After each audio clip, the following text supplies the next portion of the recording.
दिल्ली में प्रदूषण पर अब सबसे बड़ा वार होने वाला है। दिल्ली सरकार ने प्रदूषण को लेकर अब सबसे बड़ा फैसला सुना दिया है। सरकार के आदेश के अनुसार अब दिल्ली में हर वाहन नहीं चलेगा। नवंबर से राजधानी में सिर्फ क्लीन व्हीकल्स की एंट्री होगी, यानी BS6, CNG या फिर इलेक्ट्रिक, वरना नो एंट्री। मुख्यमंत्री रेखा गुप्ता ने वायु प्रदूषण शमन कार्य योजना 2026 लॉन्च किया है, जो बदल सकती है दिल्ली की हवा और आपका सफर। क्या है नए नियम, कितना सख्त होगा अमल और कैसे बदलेगी दिल्ली की तस्वीर?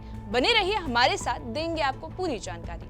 आप देख रहे हैं ABP और मैं आपके साथ साइमा परवीन। अब चलते हैं खबर पर।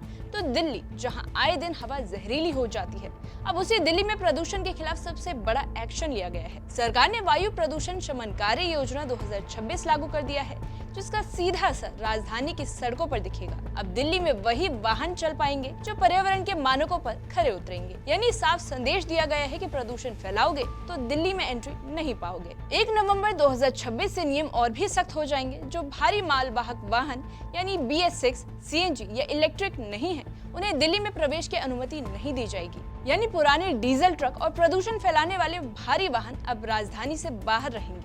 इस फैसले का मकसद साफ है कि दिल्ली की हवा को जहरीला बनने से रोकना। इसके अलावा सिर्फ एंट्री पर रोक नहीं, बल्कि निगरानी भी अब हाईटेक होने वाली है। नो POC, नो फ्यूल नियम को सख्ती से लागू किया जाएगा।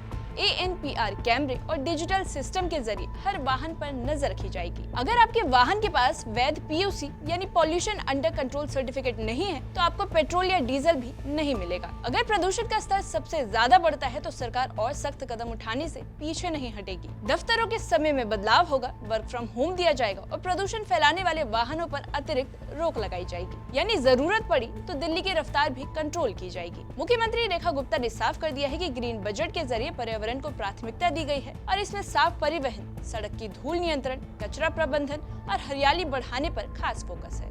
और इस तरह पूरी रणनीति के साथ प्रदूषण पर वार किया जा रहा है। इस योजना में 11 अहम क्षेत्रों को चिन्हित किया गया है। वाहनों का धुआं, सड़क की धूल, निर्माण कार्य, फैक्ट्रियों का प्रदूषण और कचरा जलाना। हर स्रोत पर वैज्ञानिक तरीके से काम होगा। हर काम की समय सीमा तय की जाएगी और रियल टाइम मॉनिटरिंग भी की जाएगी। यानी प्रदूषण पर सिर्फ राजनीति ही नहीं, बल्कि एक्शन भी दिखेगा।